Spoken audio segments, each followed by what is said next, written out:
HPCL Patalganga LPG bottling plot चावणी, तालुका पनवेल, जिल्हा रायगड यांचे plot number E1 चा 7 अतिरिक्त MIDC चावणे पातळगंगा यामधून परिसरामध्ये झालेल्या अतिवृष्टीमुळे अंदाजे 3000 काही गॅस भरलेले व काही रिकामे गॅस सिलेंडर पातळगंगा नदीमध्ये वाहून आल्याची घटना घडलेली आहे।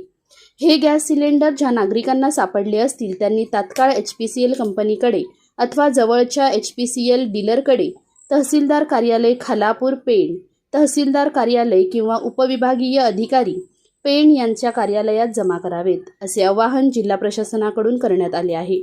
लाईव्ह मराठी ब्रेकिंग न्यूजसाठी ब्युरो रिपोर्ट मृणाली जाधव, माणगाव, रायगड।